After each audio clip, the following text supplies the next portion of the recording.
listening to the Revolutionary Radio Project with your host, Rob Skiba.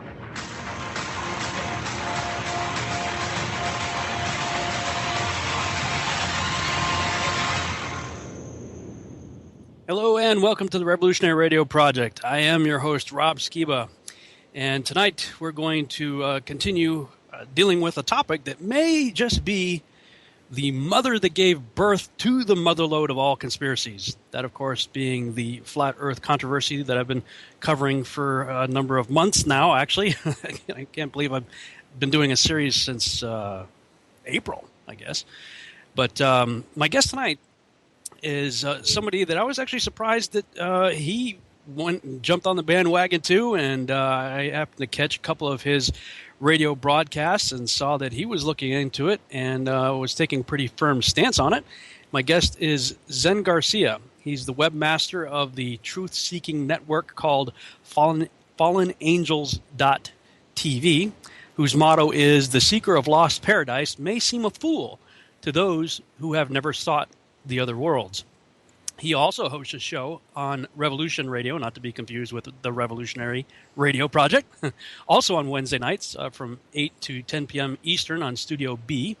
He's the author of 7 books: Look Somewhere Different, When the Evening Dies, A Different Way of Being, Lucifer, Father of Cain, Awaken to the New World Order, Sons of God, Who We Are, Why We Are Here, Skyfall, Angels of Destiny, and the Aramaic and Palestinian Targums. And you can find his books at zengarcia.com as well as lulu.com and, of course, amazon.com. His radio shows are on, he's got one on Blog Talk, blogtalkradio.com/Fallen Angels TV, and also on freedomslips.com. And it is my pleasure to welcome to the Revolutionary Radio Project, not for the first time. He's been on my show before when I was on Blog Talk Radio, but for the first time here on Truth Frequency Radio Network. Zen, are you there, sir? I am, brother. It's a great honor to join you, and I applaud you in all of your efforts because you have been on the forefront of this topic, and you have done fantastic shows. Really single-handedly just dismantling the whole globe theory and all of the, the lies and the deception that are being perpetuated by NASA. And with your background in showing, step by step, how they have perpetuated this lie, it really is. You should be applauded for all your efforts. Well, thanks, brother. I appreciate that. I've been on record as saying, look, I got a website called Testing the Globe because that's all I'm doing. I'm a questioning globalist at this point, and I've been looking for that one solid piece of evidence that's indisputable before I will commit to saying, okay, yeah, I'm a flat earther. I mean, people who have looked at my website, they've watched my videos, they're all convinced I'm a flat earther. I'm like, look, guys, I'm still testing this. I haven't found that one solid piece. I've found a whole lot of what I consider to be extremely compelling evidences to look at, but I thought I had it, man. With that video of the moon going across the Earth, I thought for sure that was the one. But I did some tests here in my office this week and had to actually put a video out called Rob Skiba Debunks Rob Skiba. I had to debunk myself on it. But, it's a frustrating topic, to say the least, but it's also very exciting, and I'm excited to talk to you about it because I listened to, I think probably 4 episodes that you did on the subject, and I was really intrigued that you were on it. So before we go there, let's give a little bit more of your background, though, for the sake of my listeners here that probably haven't heard you on my other show. Just give us a little bit more of your background other than what I read in your bio, if you would.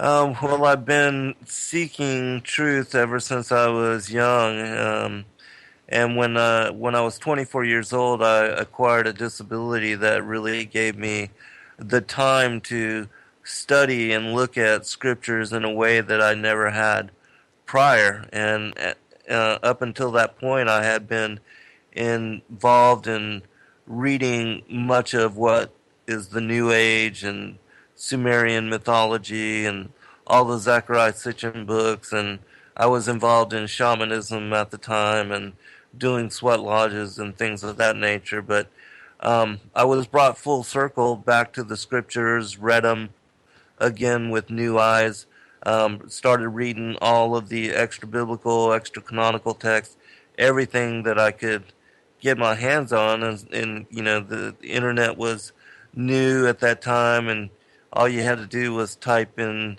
a word to search out and get so much as far as results and gain access to all of these different books I had never heard about. And so I started reading all this material, and in the process of doing that, I kept having these different themes present themselves to me, and they were things that were not being discussed or talked about, things that I did not learn when I went to Sunday school, and that the mainstream church was not talking about. And so I decided to collect all this information and started sharing it on radio programs. I was invited to be a guest a number of times, and then after I began doing my own broadcasts in 2008, a lot of my listeners started asking me for the material that I had, so that they could look at it for their own research purposes. And I decided then to compile them into books, and I've been publishing books on Christian themes ever since 2010.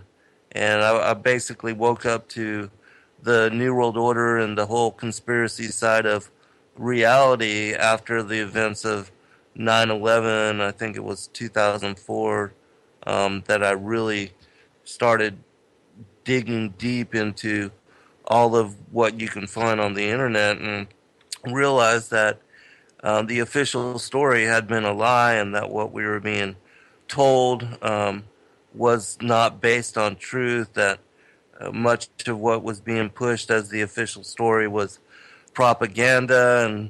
And so what made my show and my work unique was that I was able to tie together the conspiratorial side of what's going on with the New World Order with the biblical and prophetic side of the gospel, as well as tying together the ancient mysteries and the Sumerian mythologies, and the study of ancient texts from around the world, because I study it all, and seeing the underlying theme of truth behind all of these things. I put it together kind of as a puzzle, and then wrote about it and presented this information in the different books that I've written up until this point. And now my latest book, the one that I just sent you the manuscript on, The Flat Earth as Key to Decrypt the Book of Enoch, that's the latest installment of going down the rabbit hole and trying to find truth. Yeah, it sounds like we took a very similar path, and it's. I think that's what happens to people as soon as their eyes open to 9/11. That's sort of like the gateway, because Right. as soon as you go through that and you have this paradigm shattered, that wow, I haven't been told the truth, that there are people out there who are lying to us on a regular basis, and that evil really does exist. And as the saying goes, I've seen the enemy, and it's us. That's pretty frightening. And you start looking into these things and realize, wow, it is all tied together, and inevitably, you're right. The Sumerian stuff comes up, the Babylonian stuff definitely comes up, the Egyptian myths, Osiris, all that comes up, and you see that there is a Luciferian agenda at work, and the fallen angels are very active and have been for thousands of years, doing things in this world. And most recently, though, we found ourselves stumbling on this subject of the flat Earth. Now, what was it? Now, people who have listened to me know that I listened to a radio show that was done by Basil and Gons called Canary Cry. They interviewed Mark Sargent, and that was sort of my introduction to the whole thing. What was yours? My listeners kept emailing me flat Earth videos, and for the longest time, I would just have, I didn't want anything to do with it. Yeah. I didn't even want to look into it, didn't want to give any time to it because with my disability, I try to use the time that I'm sitting in my wheelchair to be as productive as I can. Sure. And so I don't like to waste time. I try to accomplish tasks that I can't do when I'm not sitting. And so I work on my books while I'm sitting up, or I do research, or I go outside and I read biblical texts, anything to be productive in that regard. And so for the longest time, I avoided it. And then my listeners and some of my closest confidants, some of my friends who are also broadcasters, they told me that there's something to it and that I had always pushed that we should be open-minded on topics and not have any kind of judgmental bias without doing any kind of research into it, and so I had to either prove myself a hypocrite or open myself to the possibility of the flat earth. And so I went into the debate with open eyes and decided to give it a few days. And after 3 or 4, it wasn't long at all, I realized that there was something more to it. Yeah. And that, excuse me, I found myself looking at more than just the videos that they had sent me. And I started clicking on all the recommended links on YouTube, and found myself really going down the rabbit hole deeply.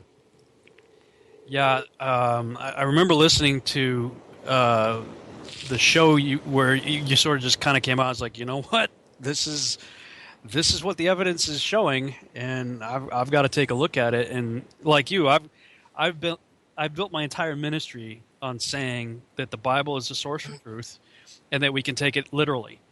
And I had people on my Facebook page hounding me for, it had to be at least 2 months. Look into this, look into it. I'm like, this is, what, are you kidding me? This is 21st century. Right. Really? We're doing this now? I mean, seriously? I blew it off. And then somebody, they just laid the gauntlet down and said, okay, Rob, prove it. Prove we're on a globe. And I thought that would be so easy to do. It should have been really easy to do in my mind. But as soon as I began to actually look into this stuff, particularly the various pictures, the photographs of the Earth, that we've all seen the pictures, and that's what we will point to. And you start looking into it and realize it's either paintings or composite images, or completely fraudulent or questionable at best. You start thinking, well, maybe there's something to it. And what I should have done first, I actually did second, and that was consult the scriptures. And man, as soon as I went there, and I really did try to go to the scriptures without preconceived biases. And in other words, we all have this bias of the globe. Since kindergarten, we've seen the thing. And so you read the scriptures with this preconceived notion, and you sort of manipulate and twist the scriptures into a pretzel to fit your preconceived notions. And I did my best to try not to do that. I thought, you know what? Okay, I'm gonna be honest with the text. I'm gonna be honest with myself. I'm just gonna read it, come to it fresh, as if I've never heard of the globe. I know nothing about the globe. What does the text say?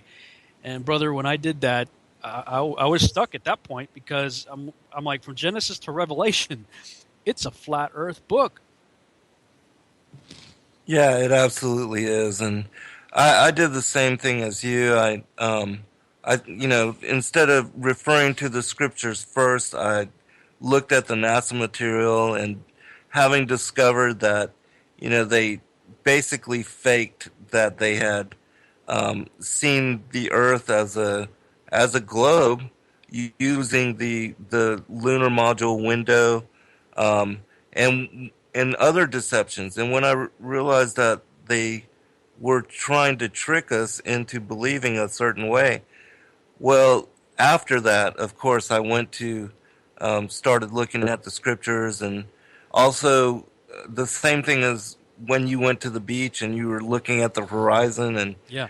and realized that there was no curvature and trying to prove curvature, and how is it possible that, being able to see Chicago across, was it Lake Michigan, or, Yeah. I mean, seeing the Statue of Liberty, um, the buildings being straight up and down and not leaning away from you, all of that proved to me that there was no curvature, and then things like, the reading about cannonballs being shot and how they go the same distance. There's no movement to the earth, and even though there's the whole thing with the Coriolis effect, Yeah. it's still, when somebody jumps out of an airplane, a parachutist, or a hot air balloonist, when they lift off from the earth isn't spinning away from them at 1,037, 0.5146666. I don't know if you've seen that, but No. there's all these 666 numbers involved in the mathematics, Yeah. which support the globe theory as well, and that to me signifies the sinister nature of the forces that are aligned against the flat Earth revelation. And so all of these things together, and then my study, as you have, using the Strong's Concordance to really look at Isaiah chapter 40, things like Psalms 19, with the tabernacle of the sun, and then the one that just absolutely blew my mind and locked me into understanding the model of the world as being a flat circular plane was when I revisited the Book of Enoch, the courses on the heavenly luminaries, which I heard a show where you were talking about how you were working on a project where you were deciphering the Book of Enoch and adding a lot of Yeah. footnotes, and that you had stopped at that particular, Yeah. I believe it's chapter 71 where it starts, but I went back and started to read because I had read the Book of Enoch several times and I never understood the book on the courses of the heavenly luminaries. It didn't make sense to me, and I realize now that it didn't make sense because I was trying to apply the descriptions of the motions of the sun and the moon as Enoch describes it to the globe. Yeah. And it just does not work that way. And then, so when I realized that the flat earth was key for unlocking the Book of Enoch, I stopped what I was doing because I was at that point working on a book on the war in heavens, and I was almost really done with it.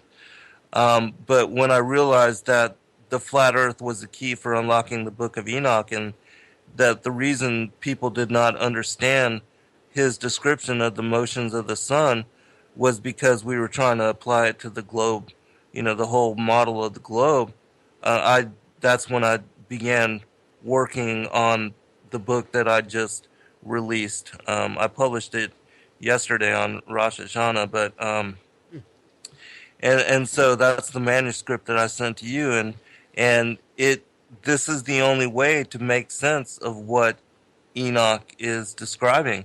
And this again applies back to several things in the Bible, like when Joshua, the Most High gave him the power to stop the sun and the moon, Yeah. which that would not make sense if you think that the earth is rotating and orbiting the sun.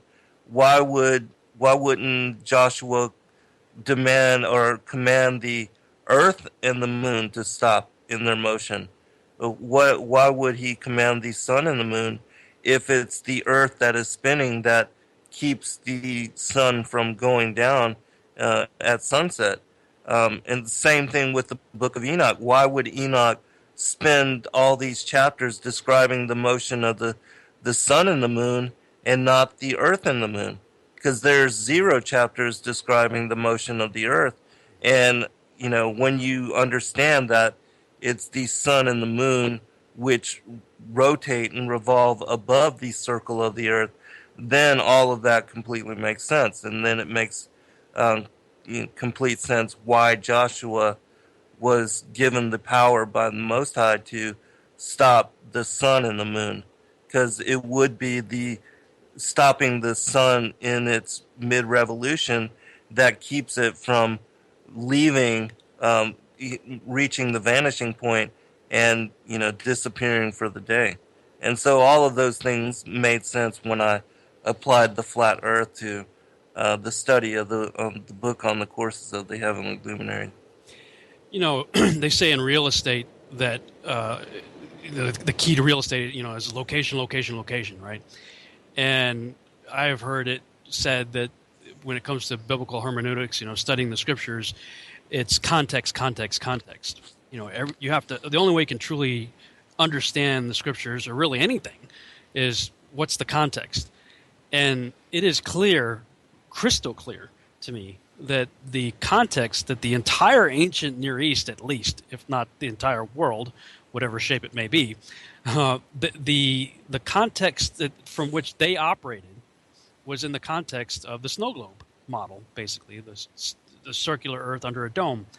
And yet, you're right. I had been through the book of Enoch many times myself with all the Nephilim research, and I know you've done a lot of similar research. So right. That's the source book for that kind of stuff, really. I mean, there's so much information there.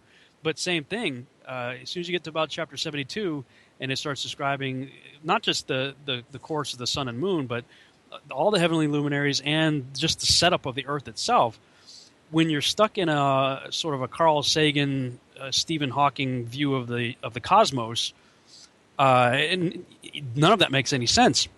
And I had decided, when I published my book, Genesis and the Synchronized Biblically Endorsed Extra Biblical Text, I wrote an introduction to that book. And in the introduction, I said that I was working on a standalone version of the Book of Enoch that I was going to annotate and write commentary to and everything. And I had gone through most of it and written extensive notes. But you're right, I stopped. This was a little over a year ago.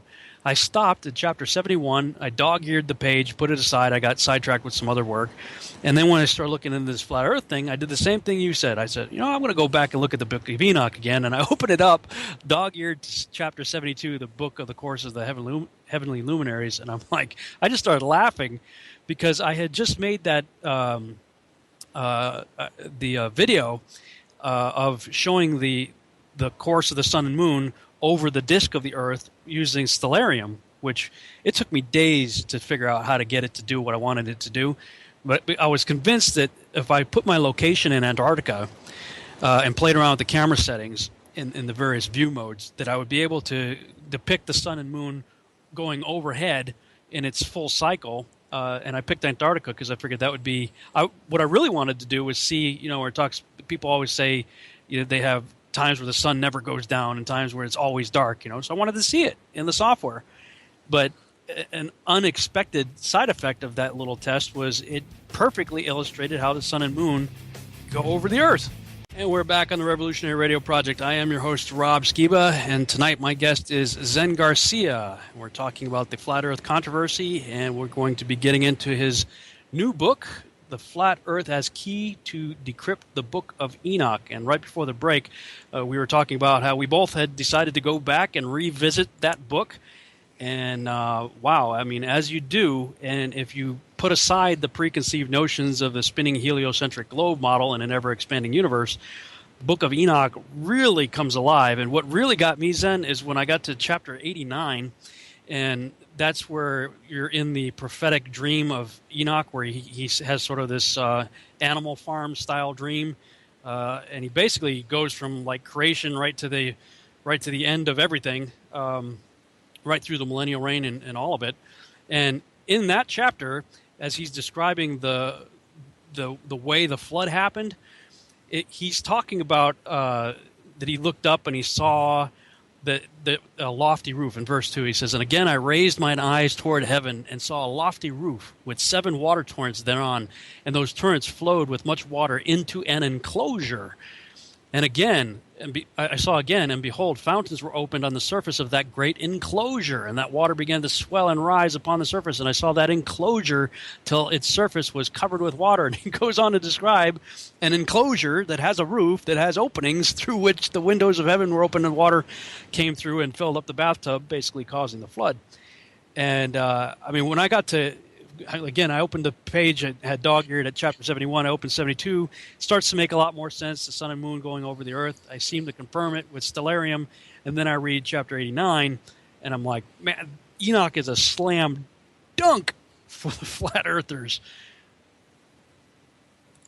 Oh yeah, I fully agree, and also in studying, Isaiah chapter 40, because I know you've done this as well with the Strong's Concordance, looking at the difference between the description of the earth as a circle and trying to find a word which would apply to the earth as a planet or a globe or anything like that. And the closest that you can come is the word ball, which Isaiah uses 18 chapters prior.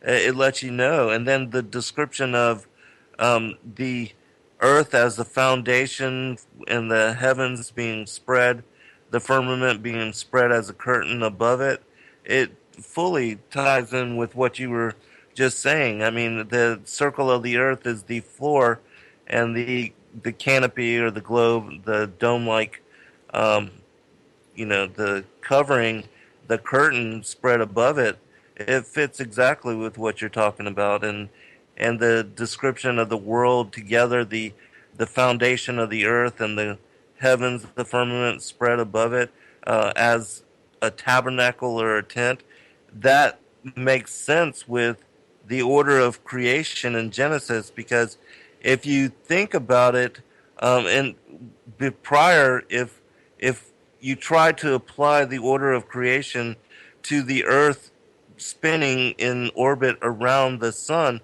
why would the Most High make the earth first and then create the star that the earth is supposedly in orbit around next, and placing it in the firmament?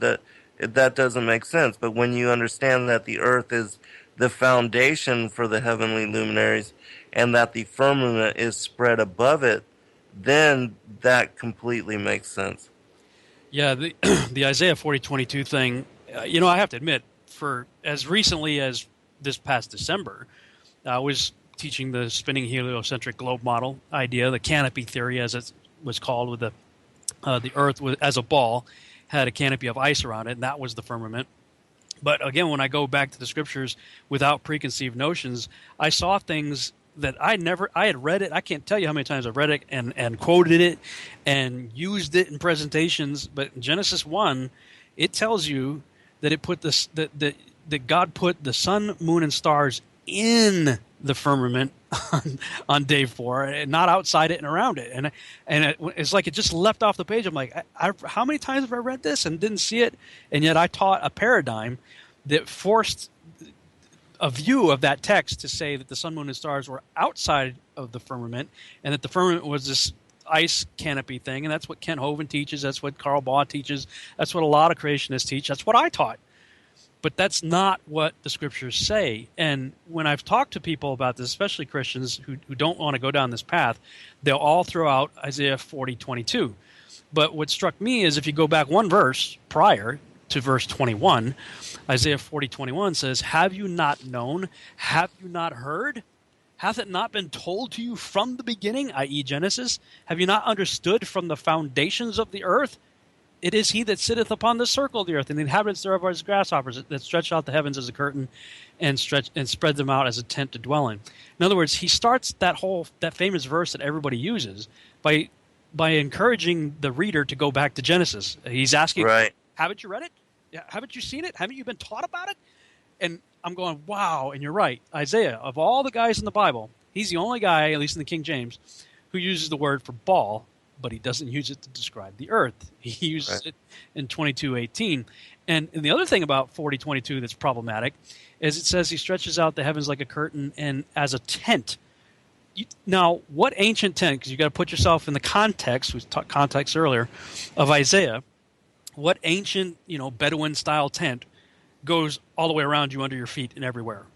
Exactly. A tent is set up on a flat Earth surface, stretched out over it, and he's using that metaphor to describe the snow globe. Right. Exactly.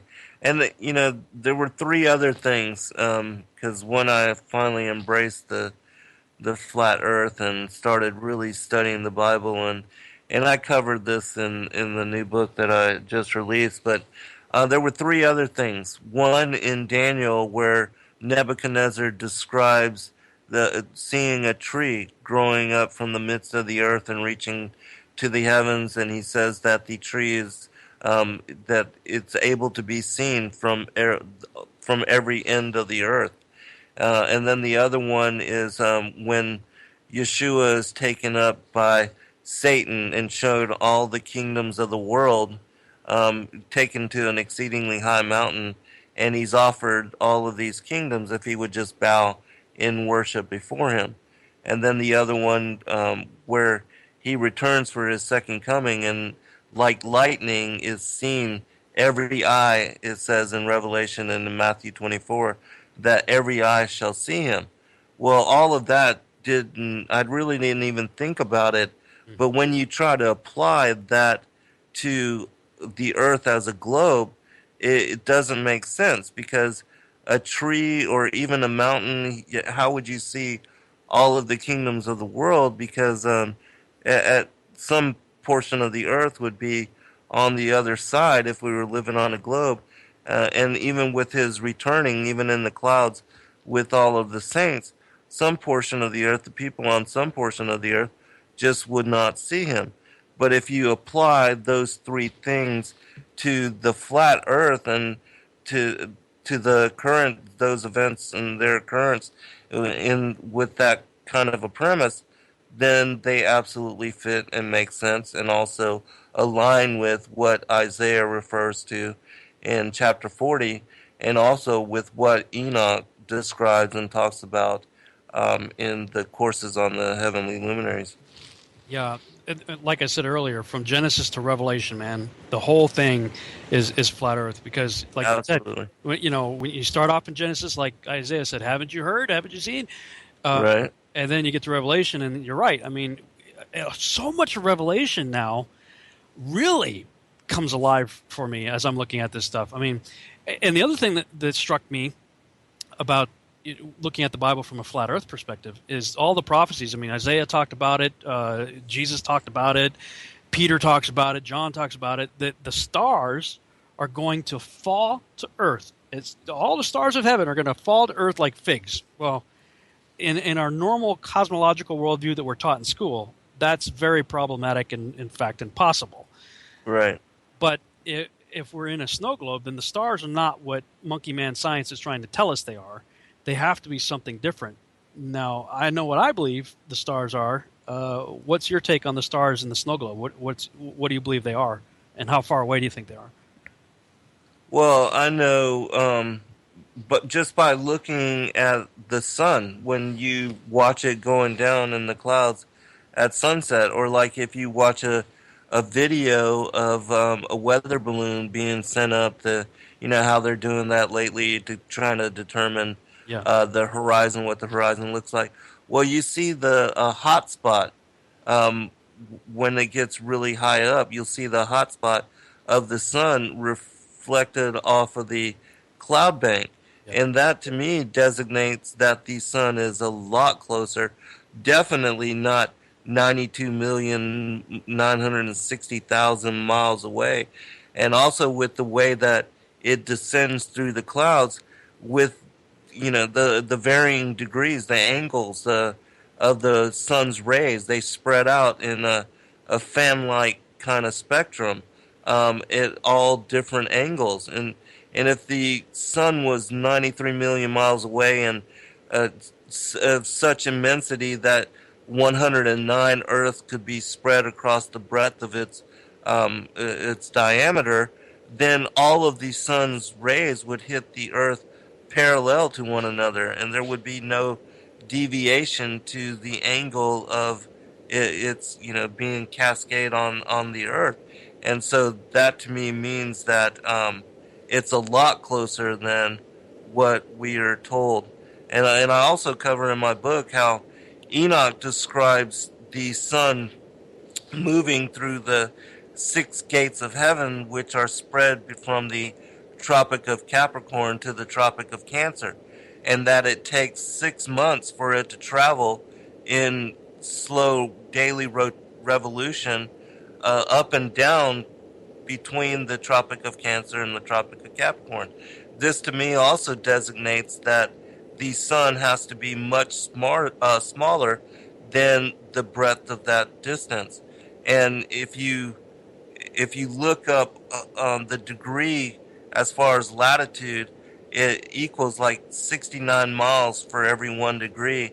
And when you multiply that by the 23 degrees north latitude and 23 degrees south latitude, you get a distance of 3,174 miles.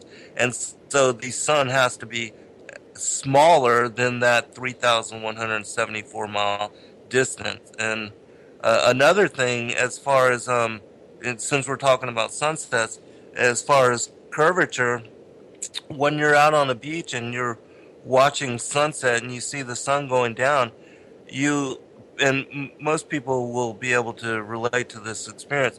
You see a line refracted off of the ocean, or if it's a big lake, you'll see a line between the sun and the observer going all the way out to until the sun reaches the vanishing point, and when it disappears, then that line disappears.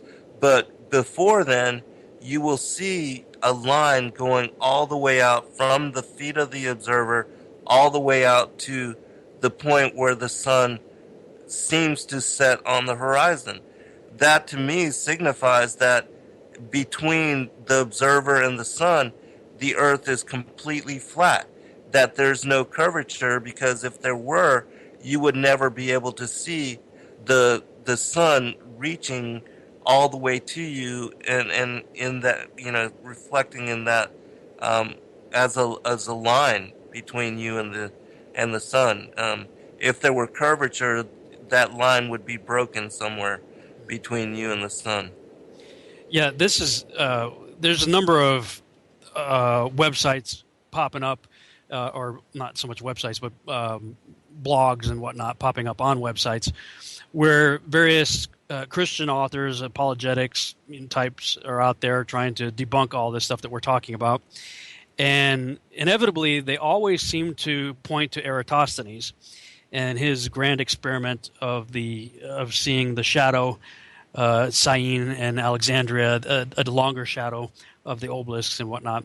And his conclusion, because the shadow was like straight down where he was, and he knew, I forget how far away, 80 or 200 miles or something, whatever it was, the obelisk shadow was longer. His conclusion was the Earth has to be a ball. And so he comes up with a mathematical equation that if you keep drawing the line of the two obelisks till they meet on a ball, then you can come up with a mathematical equation that will explain how big the ball is. So he comes up with 25,000 miles in circumference based on pure speculation. There's no way he could have proved it. All he proved is if you got two sticks on a ball, you can come up with the math to figure out how big the ball is. I mean, I applaud him for that. Good job. You got some good math going on there. Way cool. But you didn't prove that the Earth is anything. Right. And when I'm screaming at these guys who they think they're so smart. Oh, we got you now, flat earther. We got Eratosthenes. You guys are idiots. This was figured out 200 BC. But what they're not considering is that the flat earthers, this isn't catching them by surprise. As you pointed out, the sun has to be way smaller and a whole lot closer than what we're told in Monkey Man science, and that it is the sun and the moon that are moving, not the earth. So over 60 verses in the Bible describe the sun, moon, and stars moving, 0 for the earth moving. And if you've got a small sun over the area where Eratosthenes was, then sure, that the sun's above the obelisk. It's going to have a shadow straight down. And it will also cast a long shadow for that other one that's further away. on a flat plane. So Right. Eratosthenes didn't prove anything. And I'm like, what do you guys? Why all these websites and blogs and everything popping up? They like, oh, he's the guy. He figured it out. I'm like, he didn't prove anything except you can create cool math to figure out if you put sticks on a ball, but that doesn't prove that the Earth is a ball. And so once you realize, okay, the sun and moon are a lot closer and a lot smaller, then what are the galaxies and the nebula and the stars? Right, which I didn't get it. I forgot to answer your question. Um, they signify to me that they're not definitely not stars, and how NASA speaks of the cosmology as that all these stars are millions and billions of miles away, and that they all have their own planetary systems, and all of that to me is that they're just lights in the heaven. It's like I was also talking about in my book how the days of the week they receive their names from the cosmology, like Sunday from the sun, Monday from the moon, um, Tuesday, and all these different days are from these different gods, but they all are also represented by the different planets, and how the Earth is not represented in that cosmology because it's my opinion that the ancients knew that the Earth was different than the other planetary bodies. That's why they didn't, assign the Earth with the same designation, like as Kronos, for Saturn's day, Saturday, or the sun and the moon, and or Aries for Mars. These different planets, they knew that they were different than the Earth, which again falls back on the order of creation. And so, as far as what the stars are up there in the heavens, they're certainly not these massive gaseous bodies that science is claiming that they are. They're luminaries. They're lights, and the different stars that comprise the zodiac. Um, they are also the zodiac is to uh, for measurement of time. Same thing as for the sun and the moon, and how the day is based on the movement of the sun once around the North Pole as it cycles and revolution above the Earth, and how a week is like a equivalent of a quarterly phase of the moon in its cycle, and the month is equivalent to four of its quarterly phases, and then these 12 lunar months, which is a whole other thing. In studying about the Book of Enoch and all of the flat Earth as being the key to decrypt the Book of Enoch, I was also led to study and understand God's calendar and how that works, the ancient Hebrew calendar, and how we are deceived now, modern mainstream Christians, as well as the Jews and Seventh day Adventists. None of them are actually worshiping on Sabbath because Sabbath isn't aligned to any of these 7 days of the week. Sabbath is determined first by what's called the Kadesh, the time of the new moon, and that has its own day. Kadesh, as new moon day, is counted as the first day and first Sabbath of the lunar month, but it's not included in the seventh day count of the next following four Sabbath weeks, which also align with the quarterly phases of the moon. And I learned how that also falls in line with the study of the seven Levitical feast days of chapter 23 in Leviticus, and how Yeshua fulfilled in his first coming the first three spring and the summer feasts, and how he will fulfill the three fall feasts. And all of these things are critical for understanding um, how we've been deceived, and how modern Christians no longer keep track of Sabbath, as well as how we've been deceived into honoring festivals, which are basically an amalgamation of the pagan and Christian holidays back during the time of Constantine, and how most people no longer honor the 7 Levitical feasts and festivals as laid out in Leviticus chapter 23. And so all of those things have been critical for my study of the flat Earth. It's led me to understand all of these other revelations in connection to the flat Earth, and so it's been an amazing journey for me. That's really interesting. I came at it from a different perspective. Back in 2009 is when I started getting more of an appreciation and understanding of the Torah and God's holidays, his appointed times, his Moedim, and how they all worked. And there's a lot of people. We could spend a whole show debating the merits, pros, and cons, and whatnot of the ideas of lunar Sabbath or weekly Sabbath, or when does the year begin, or is it conjunction moon, or is it crescent moon? And there's still lots of disagreement on that.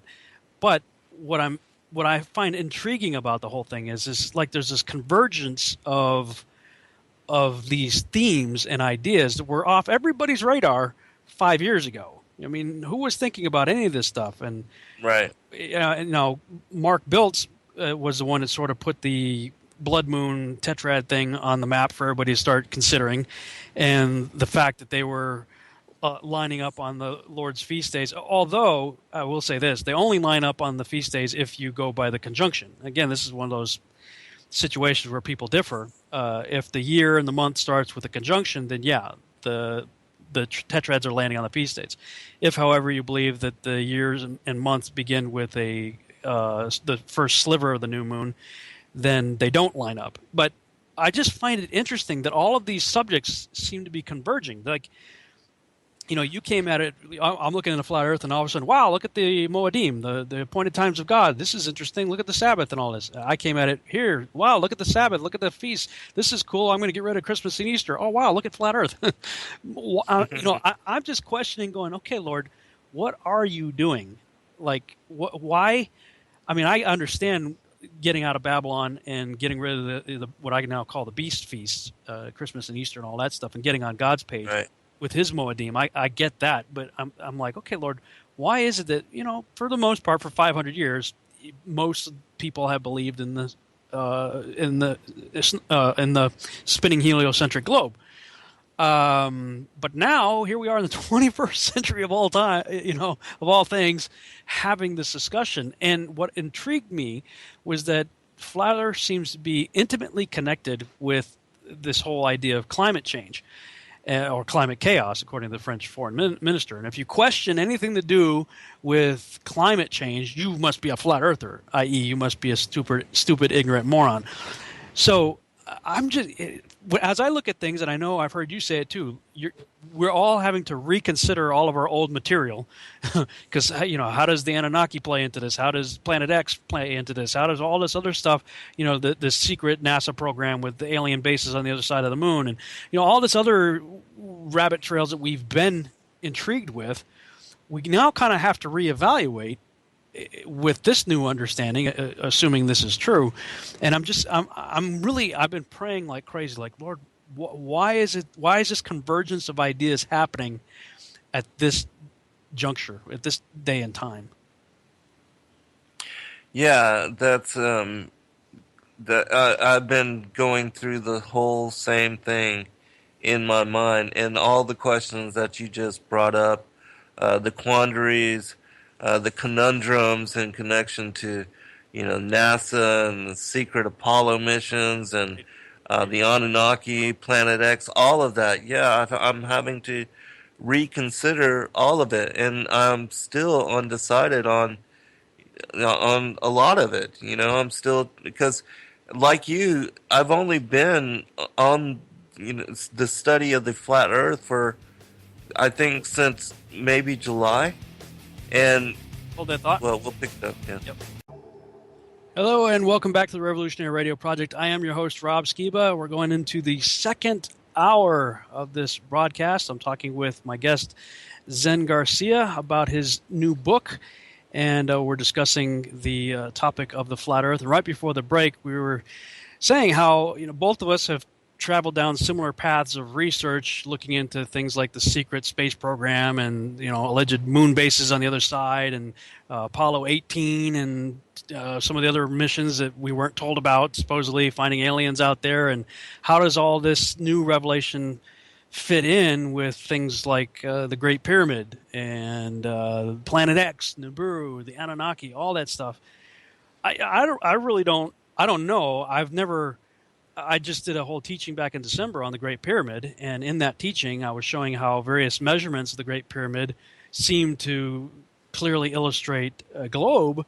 However, I certainly never have, and I don't know that anybody else ever has, applied the same measurements to the idea of the circle of the Earth. And I would venture to guess we would probably be amazed if we did, because the Great Pyramid was built at a time when the ancient Near East, the entire world at that time, believed in the snow globe. So, maybe it's time to revisit all of this stuff with sort of new eyes, at least for the sake of taking an honest look at the information.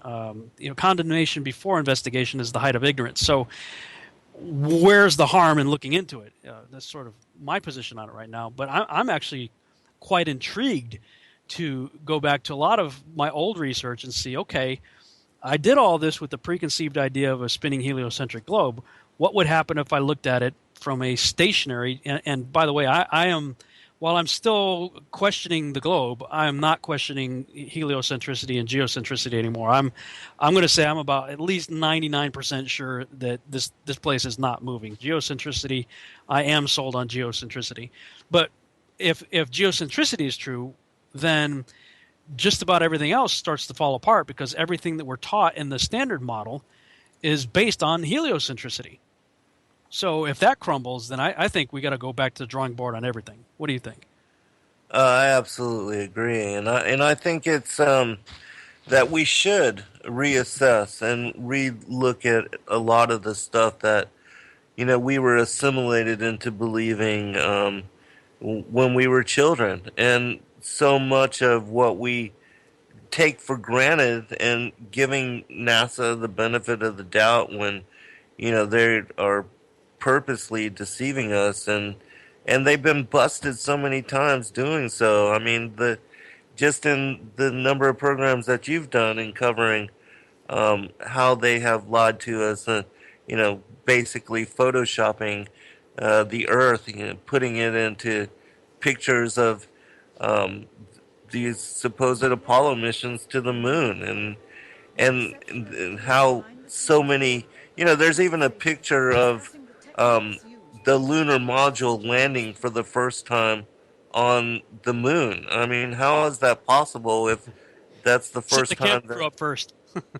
Say that again? They sent the camera crew up first. Right, exactly. I mean, it's mind-blowing how grand the deception is, and so I think it's wise for us to reassess and look again at a lot of the things that we just have accepted without giving it any consideration.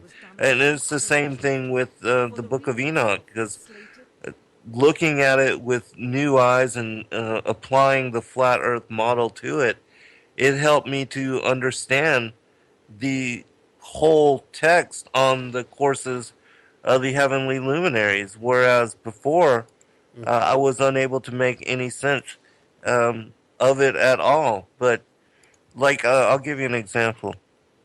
A passage in Enoch 71:8, and this is like one of the key passages that didn't make sense to me prior, but in looking at it as if Enoch is looking face down on what is the azimuthal equidistant projection map, the sun sets in heaven, and returning by the north to proceed towards the east is conducted so as to enter by that gate and illuminate the face of heaven.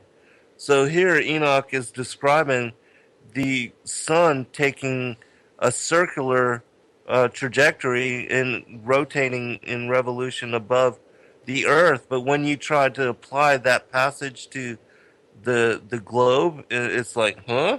Yeah. It does not make any kind of sense. But when I applied it again to the flat Earth and looking as if I was looking down, almost like if the Earth was a clock's face, and the motion of the sun and the moon above it, just like the map that they show in the UN flag, which that's a whole nother topic. I know. Because it's my opinion that they're flaunting that they know what the real the real Earth looks like, but it almost like a Masonic handshake, Yeah. like a secret gang sign to their affiliated members. But anyways, when you apply this particular scripture to that model of the Earth, then it clicks. And then when you look at the rest of the passages, from chapter 71 through 82, I believe, which in this book I cover every one of the scriptures in all 12 of these chapters, and I show people what Enoch is talking about. I explain it.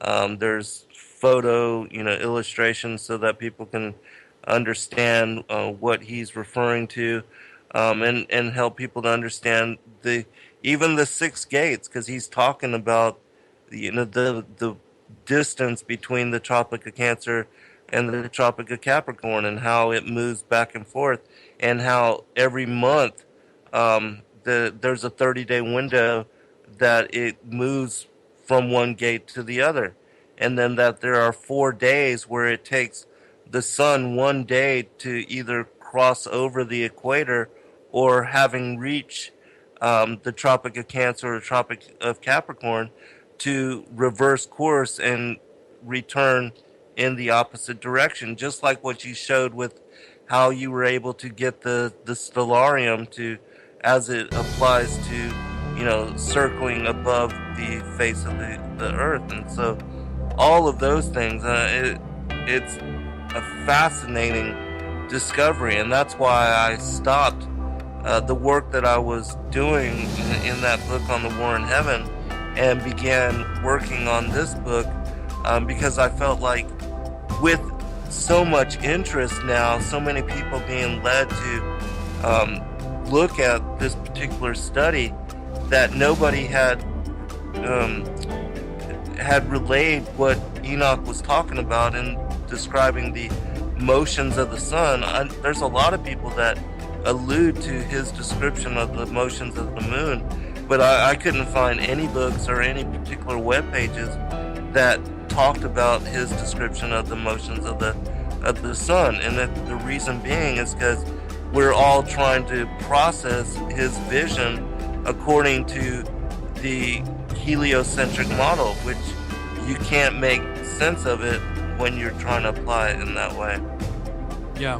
When you were looking into the issues of the various gates, because that's something that kind of tripped me up, I was thinking, okay, what's he talking about? I mean, it uses words like portals and gates and stuff, and so it sounds like when we hear that there's a physical structure that the sun is going through, but I don't think so. I think that unless it's a metaphysical thing that we can't see, but I'm wondering if these gates and portals are maybe not a way of if you're looking down from God's point of view, if the gates and portals are not something that's in the luminaries.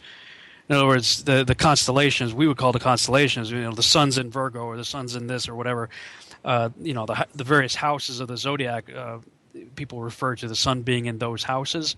So they use similar terminology even today. Even in science, I mean, NASA will make references to things like that. So, what's your take on? I mean, is that what you're thinking, or do you have another view of the gates? Well, I explained this exactly, because what Enoch is describing as the 6 gates is if the equator exactly splits the Tropic of Cancer and the Tropic of Capricorn. Right. Well, Enoch describes the sun's movement through these 6 gates, and he begins with the sun aligned exactly on the equator of the vernal, on the day of the vernal equinox. That's where he begins his account of the sun's motion. And then he talks about it taking 30 days to go through the fourth gate.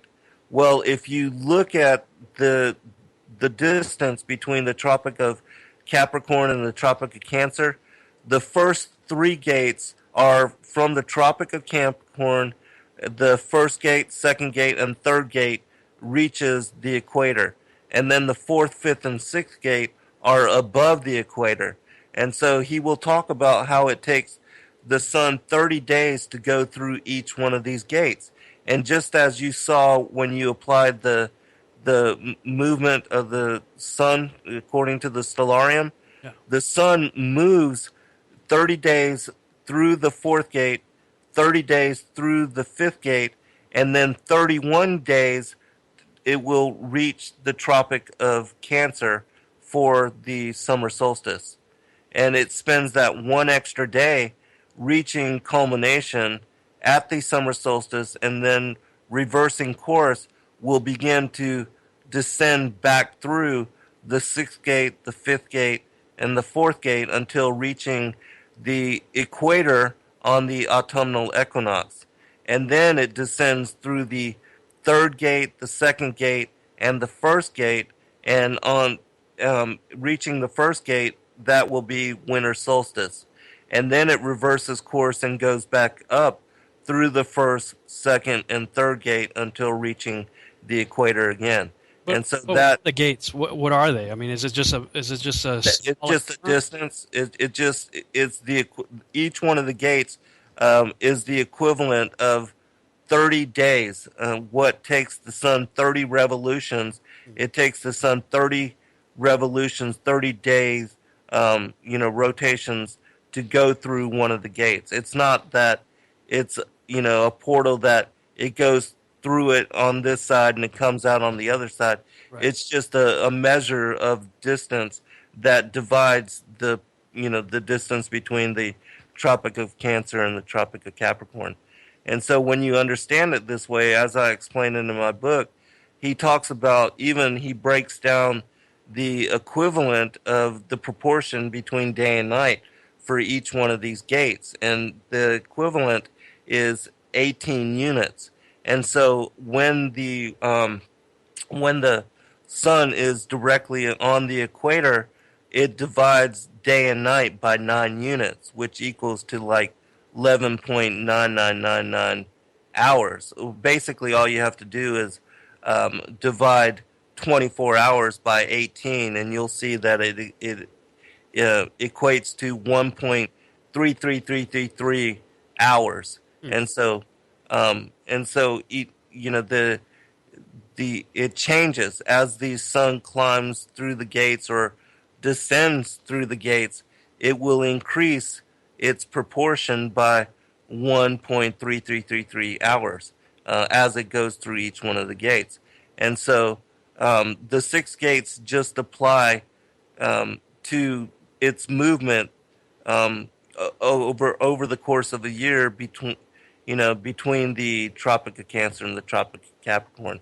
And so it when you understand it this way and you look at the gates, because as I said, there's illustrations that divide the gates and help people to understand it. And then when I explain it with the breakdown of day and night, and I also talk about how, because God's calendar, the way that it begins on the vernal equinox with spring. You know how the Gregorian calendar begins on January 1st in the middle of winter.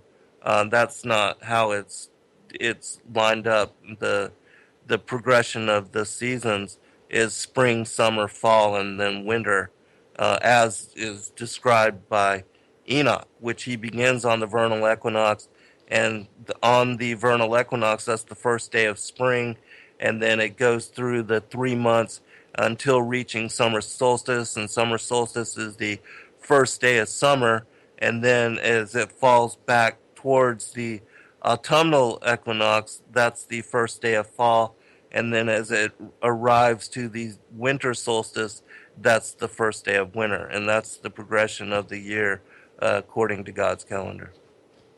And you cover that from, looks like, section 2 in your book, pretty much chapters 15 Yeah. through 24. Right. The section 2 is all on how I deciphered the book on the courses of the heavenly luminaries. The first part is about setting the foundation for what I'm going to be talking about, and that I cover the Isaiah chapter 40, the entire chapter, for the most part, because I think it's important to look at the full context of the entire chapter instead of just the one passage as far as verse 22. And when you do that, you understand that the earth was established first, exactly as you were describing with the previous verse, where it refers back to Genesis, how the earth was established as a firm, fixed, and stationary foundation for the curtain of the heavens, the firmament that was spread above it. And there's several, passages in the Bible which also allude to the earth being firm, like Chronicles chapter 16, where it says, "Fear before him all the earth, the world also shall be stable, that it be not moved." Psalm 93:1, "The Lord reigneth, he is clothed with majesty. The Lord is clothed with strength, wherewith he hath girded himself. The world also is established, that it cannot be moved." I mean, there's so many passages where it talks about the earth being stationary, fixed, and unmoving, which is exactly why Joshua, referred when he was giving commandment to the sun and the moon to stand still, why he didn't tell the earth and the moon to stand still, because the earth is unmoving and it's the sun and the moon which rotate above it. So do you think, because that story, Joshua commanding the sun to stand still, I've told that story so many times in my Nephilim talks usually, the various conquests of Israel and Joshua and Caleb and all that, and Joshua commanding the sun to stand still. I always said, whenever I talked about it, I said, now, if my understanding of the cosmos is correct, then the earth stopped rotating for the sun to stand still. Of course, if the earth stops rotating, then you lose you basically lose everything. I mean, the magnetic field goes away, you lose gravity, you have 1,000-mile-an-hour wind shear. Now, this is according to globalist science. Neil deGrasse Tyson describes this in great detail in an interview he was with Larry King. Larry King asked him, what would happen if the Earth stopped rotating? He's like, oh, that'd be a bad day, and here's why, So all the terrible things, according to Monkey Man science, this is what would happen if the Earth stopped spinning. So, and of course, the kindergarten answer is, well, God just suspended all of the laws of everything, to make Joshua's request work. Okay, but that's never going to satisfy an intellectual mind, saying that. But it makes a whole lot more sense if it is the sun and the moon moving, because that doesn't really affect the Earth. Right. Not like in the spinning heliocentric globe model. And I keep going back to this thing. If geocentricity is true and the Earth is not moving, and the Michelson-Morley, I think that's what it's called. There's several tests. I forget the names. Right. The Aries failure. All these different tests that were done that prove this place isn't moving. Now, all the tests that I've seen and commentaries on it are done by people who believe in the globe, but they're saying the globe is not moving. This place is stationary. Right. So, regardless, whatever the shape of the Earth is, we're not moving. So if you realize that the Earth is not moving, then so much of what we're taught in school and in documentaries and TV shows and movies is false. It's just, even if it is a globe, it's so much of that stuff is false. But it seems to me that once you settle on geocentricity and you start to see how the heliocentric model falls apart, as does most of the models that we are told about, then it's not much of a slide from that point over into flat Earth. It seems like a fairly easy slide. Now, why haven't I slid over yet? Well, I will acknowledge straight up, the Bible and the Book of Enoch are absolutely flat Earth books, as is the writing, as are the writings of many ancient cultures. It's flat Earth. But my Bible also tells me in 1 Thessalonians 5:21 to prove all things. So That's what I'm trying to do. I can believe it. Yeah, I believe the Bible's true. I believe the Bible says it's a flat Earth. That is true. I believe that. That's what it says. Can I prove it? Well, that's what testing the globe is all about. I'm trying to go out and prove it. You seem to have read the text and took a step of faith, went out on the air publicly and said, you know what? It's flat Earth. What was it that absolutely convinced you? Was it just the text, or was there a practical experiment or something that you could observe for yourself to confirm the text? Well, the fact that you cannot, you can't measure any curvature, and in looking at lighthouses, even with the way that railroads, bridges, canals, the engineers that draw up the blueprints, they don't take into any kind of consideration at all the curvature of the Earth. That's true. The when a pilot is, as far as flying, the people that are going to jump out of his airplane, he doesn't take into consideration which way he's flying or which way the Earth is rotating, and they don't consider, which way the mark is going, the target is going to rotate with the Earth. They jump above it and then they guide themselves down towards it. There's no consideration for movement of the Earth, and so these things together, and then understanding the Book of Enoch in the way that I have, the courses of the heavenly luminaries, that was the final piece for me.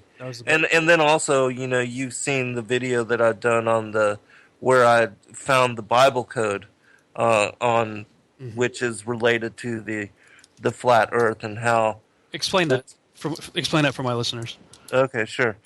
There's you can go to a website called BibleCodeWisdom.com, and in that particular website you can search key terms, keywords, and you can find, whatever topic it is that you're trying to prove or confirm, or because I believe that the Bible codes are inspired. How else could all of these terms be encoded into the text thousands of years ago? And it's only now with the use of computers that we can even locate these matrices. And so I use BibleCodeWisdom.com to kind of confirm the fringe topics that I am researching. And so, of course, the first two terms that I plugged into the search bar was flat Earth. And when I found that those two terms, I then started to plug in other keywords as it applied to the circle of the Earth in the vision of Isaiah in chapter 40. And so eventually I developed a matrix, and the matrix that I was able to find, and people can pull this up for themselves, just go to BibleCodeWisdom.com, type in flat Earth, canopy, tent, truth, ring, edge, even, and dome. And you'll find all of these words compiled in one matrix. And as keywords, they apply to what we're talking about as far as the foundation of the earth and the firmament above it, and being in the shape of a tent or a tabernacle. Even, the keyword canopy, the keyword tent, truth, the ring, as far as the Antarctic ice wall as being the edge of this circle of the earth, the flat earth, it being even, and again, the dome above it, as far as the firmament. And so all of these words plugged in, I was able to discover this matrix. And when you pull up this matrix, you see how the words are all spread out in equal letter sequence. It's not like they were just, words straight across, as a lot of, when people search for matrix, a lot of times those words will be found within the text and they'll be straight across. But in this matrix, every one of those words was spread out in this equal letter sequencing, which to me was verification that it had to have been inspired for it to be encoded in the way that you can discover in the matrix. And so that to me confirmed again, as did the book of Enoch, that this was truth based on truth and that it was biblical. And you cover that in chapter 10, it looks like, right? Yeah. Chapter 10 of your book. Interesting. Yeah, I know a lot of people. I haven't done a whole lot of research into the Bible codes. I mean, I'm aware of them. I know what they are and what they're about. And a lot of people are really sold on it. I know L.A. Marzulli did a whole thing on it, I think, in his Watchers DVD series. So you actually went out and tried to test that.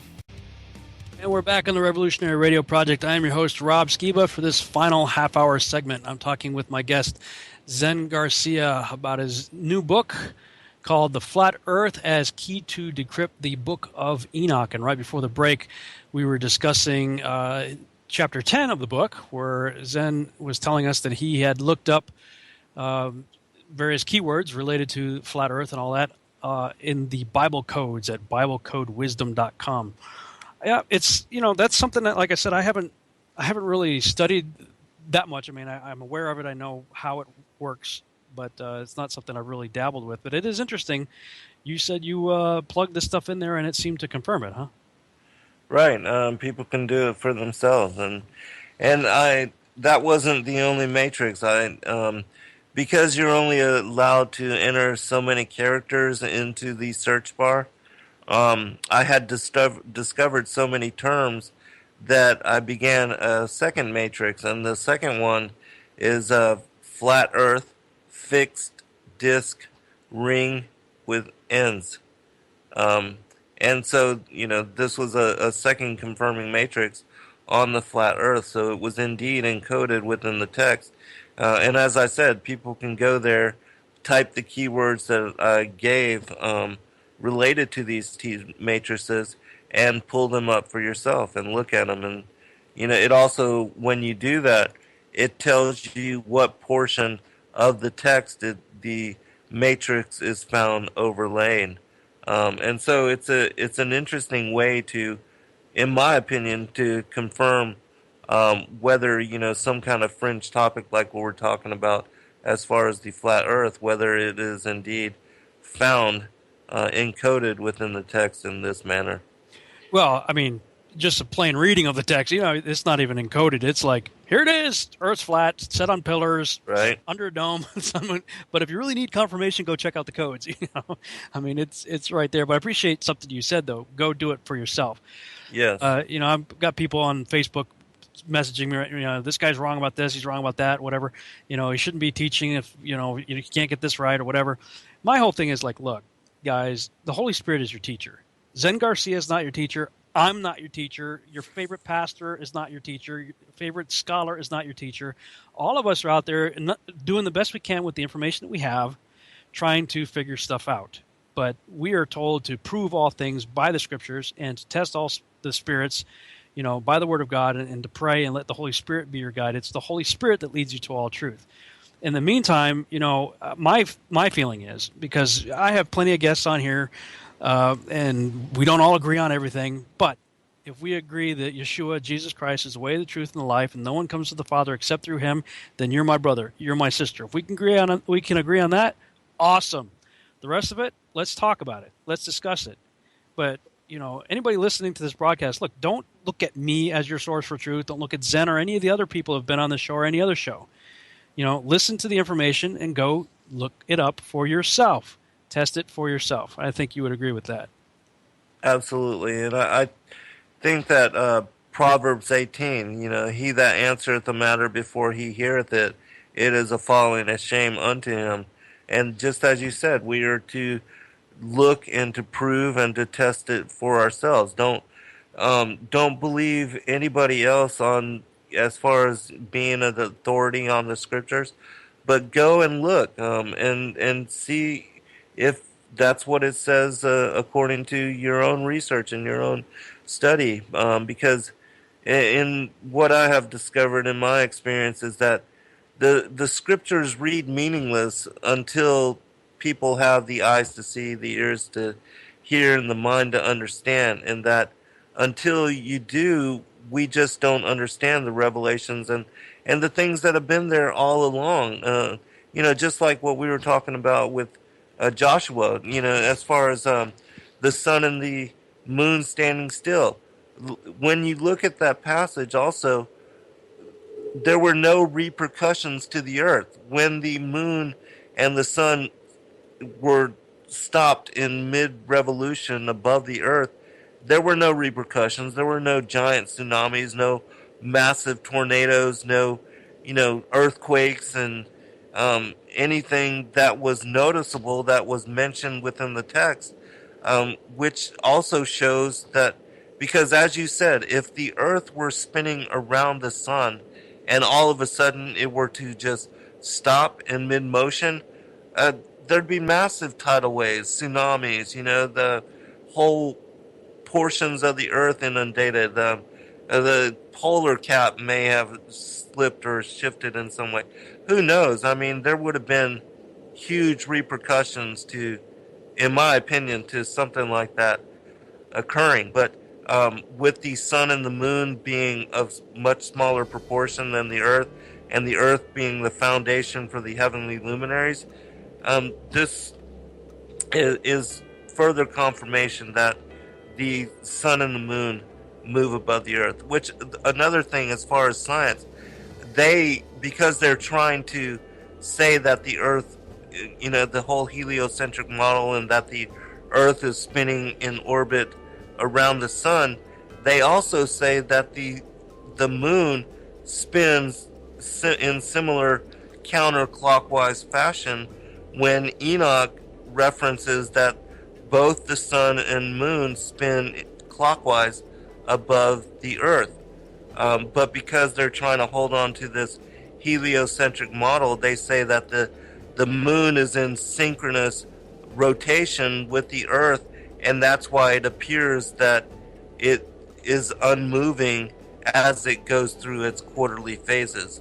And so that they explain, and when you look and observe, even like with the lunar conjunction, the moon moves with the sun, meaning that it rises when it rises, it moves across the sky as it moves across the sky, and it sets as it sets.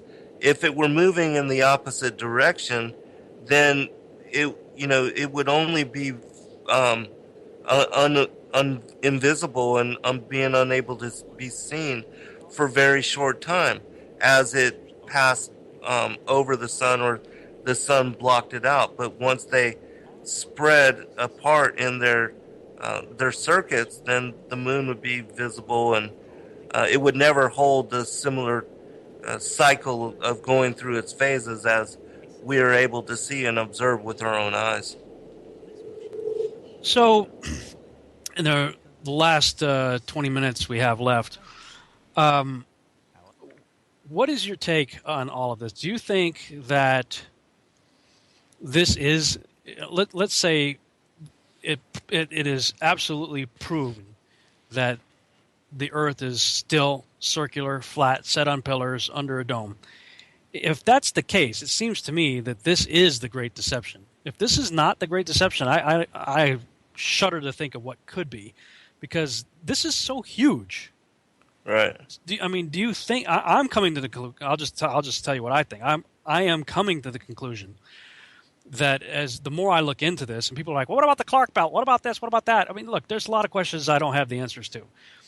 Satellites, are they real or are they not real? I have no problem believing they could be real. I don't even have a problem believing the ISS could be real. If the sun and moon are hovering up above us somehow, suspended up there in the canopy, I have no problem believing that other things could do the same thing. However, we're told that the satellites are in the thermosphere, and they call it the thermosphere for a reason, because it's freaking hot up there.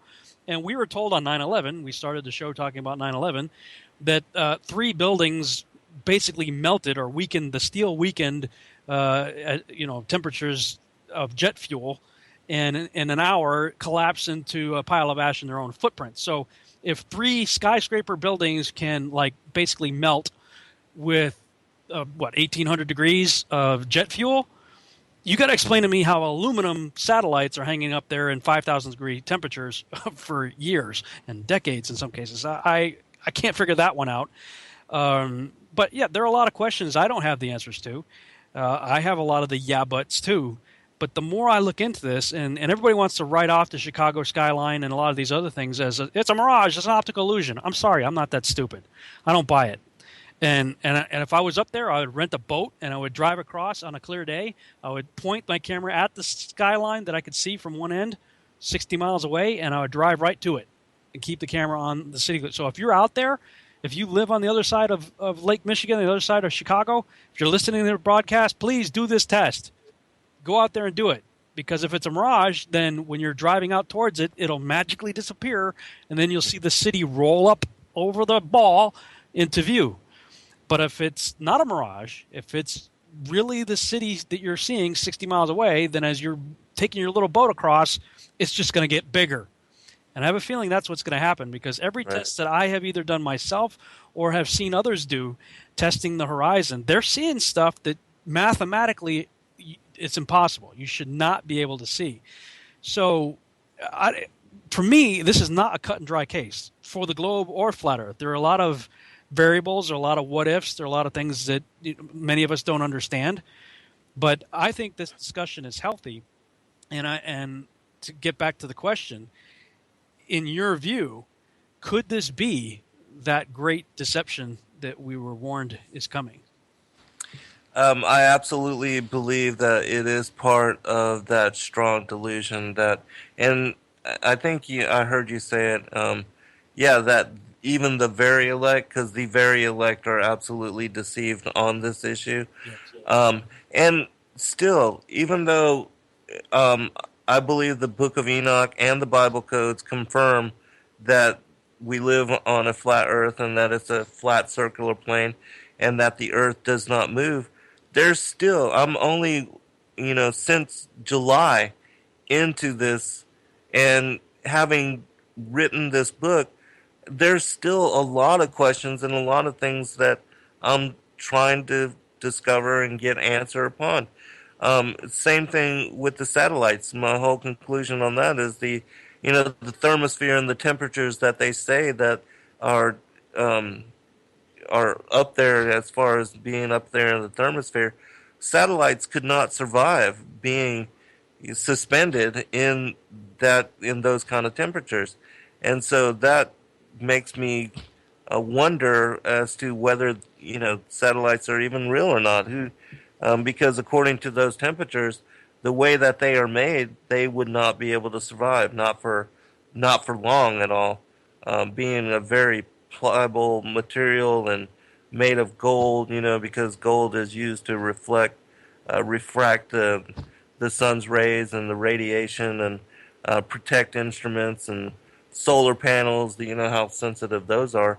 But as far as the International Space Station, have you ever looked at the way that it's built? Because if you look at the diagram for the way that it's built, you would think that each portion of it would be compartmentalized so that if there was ever a breach, you could shut off, like, for instance, a submarine. They have airlocks. If one compartment floods, they're able to close these locks and secure the rest of the boat from being flooded by that breached compartment. But the International Space Station is built in such a way that there are no barriers in the interior, so that if a breach happens, everybody is going to end up dead. Everybody will die. And so that to me is makes me suspicious as to whether it is in the vacuum of space, because you would think that the safety of the astronauts would be first and foremost, and that they would build into the infrastructure protections from even simple things like this, and the fact that they don't exist and those safety measures are not implemented and built into the infrastructure makes me suspicious as to where, and then the whole thing as far as air bubbles, where Yeah. they're filming some of these spacewalks, and then you see air bubbles, or they've actually have they've shown scuba divers, with scuba tanks on in portions of some of these spacewalks, and then there was another a video that I have posted on my Fallen Angels TV website where it they were showing a spacewalk from the International Space Station and the Earth scrolling by underneath it, and then all of a sudden it goes to a green screen, and you've seen that too? Yeah, yeah. Well, that's the problem, man. I mean, this day and age that we live in, it is so difficult to trust anything you see because with Photoshop and chroma key technologies and After Effects and 3D software, I mean, you can fake everything. I could, if with enough time, I could create just about anything and make you believe it's real. Yeah, I've seen your work, and it's pretty impressive. And in my opinion, you do a better job than NASA. And so, why the whole thing is though? Why do they have to fake it? I mean, what's the point? If all of what they say is true, why the deception? Why are they having to deceive us in the way that they are? Well, that's a good question, and I want to see how you answer this.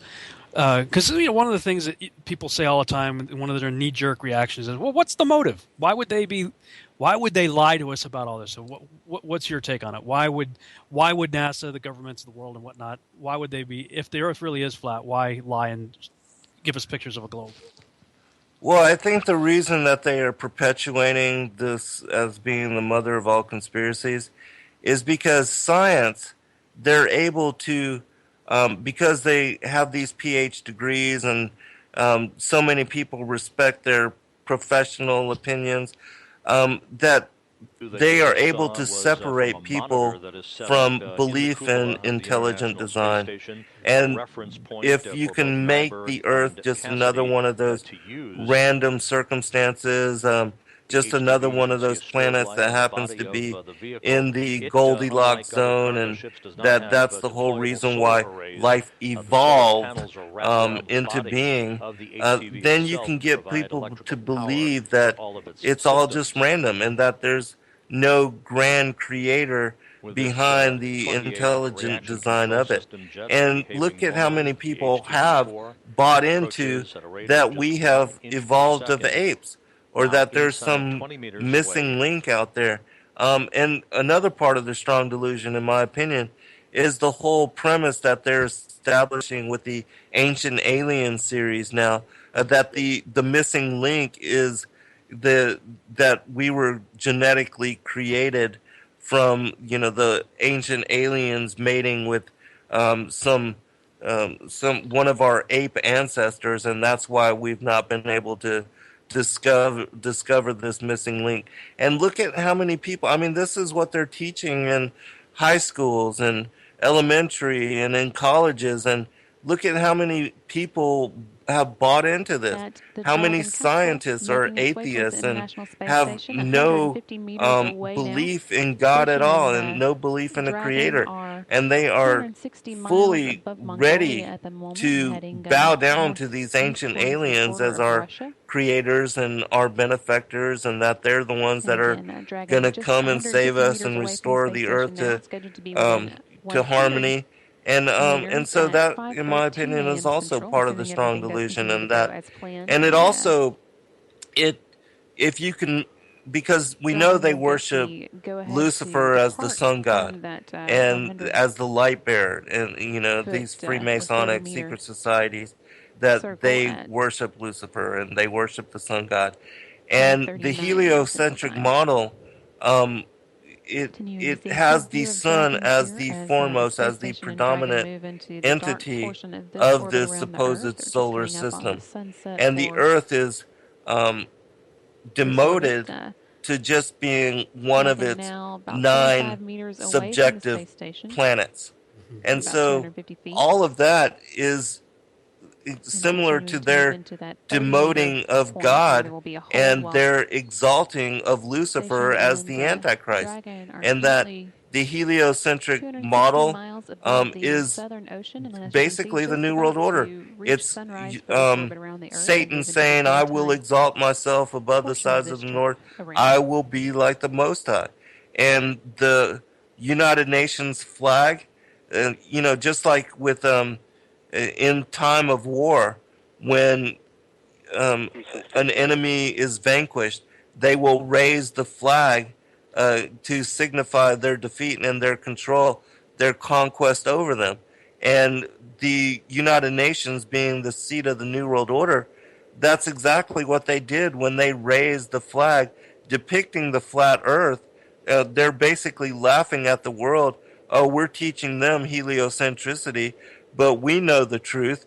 And they're signifying to all of those that are affiliated with their secret societies, to these Freemasonic groups worldwide, we have succeeded in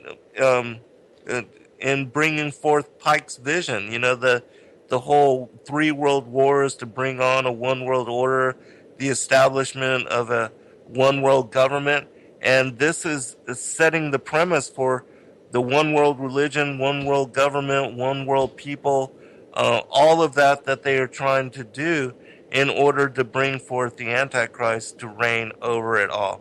And that, because it's not just the United Nations, it's also the International Civil Aviation Organization, the International Maritime Organization, the World Health Organization, all of them fly these flags with the depiction of the flat earth on them.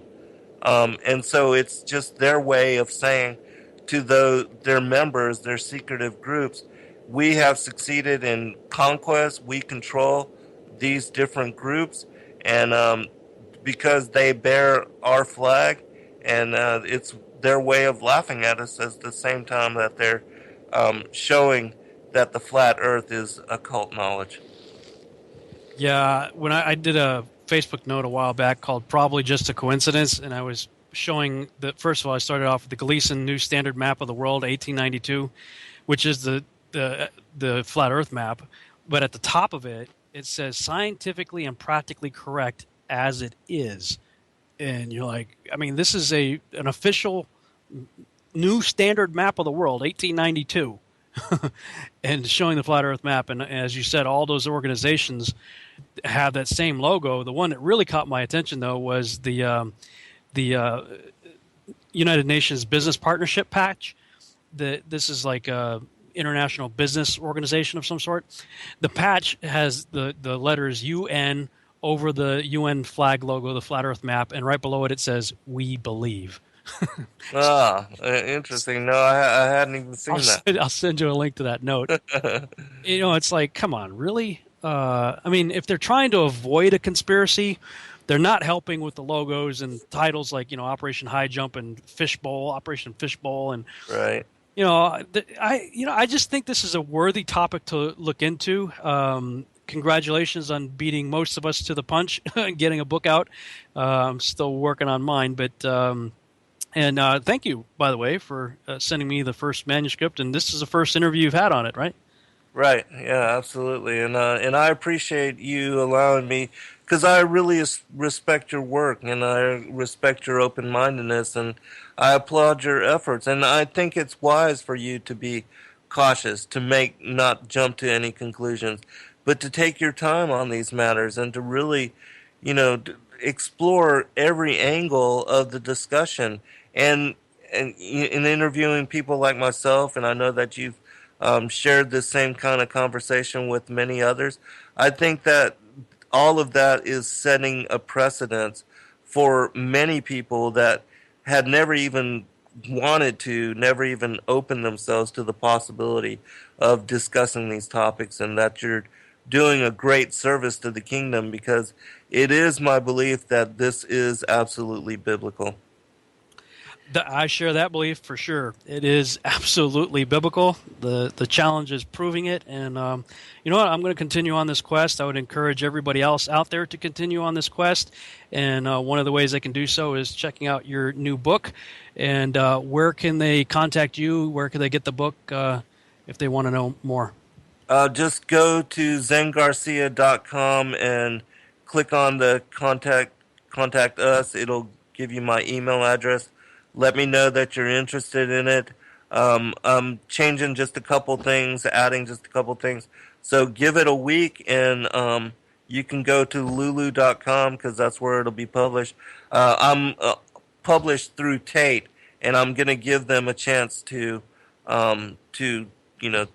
carry it, but I haven't presented it to them yet because there's a lot of illustrations, and they're a little bit funny on that side of it. But I will give them a chance to carry it if they so choose. And if they do, it'll be carried through Tate Publishing as well. Well, that'd be pretty interesting. I mean, yeah, you do have to be careful with the images because copyright stuff, a lot of these guys are real. Right. And you do have to be careful with that. I knew that when I was going into publishing my first book. Tom Horn was like, yeah, you might want to change or get rid of some of these pictures because you don't want the hassle. But, congratulations on getting this done. This is pretty exciting. You got 32 chapters here. And what's the page count? 200? 218, and that's letter-sized pages, so it's 8.5 by 11, which if I were to reduce it to the regular 6 by 9 that I usually publish in, it would be 400 plus pages. Oh, this is 8.5 by 11. Wow. Yeah.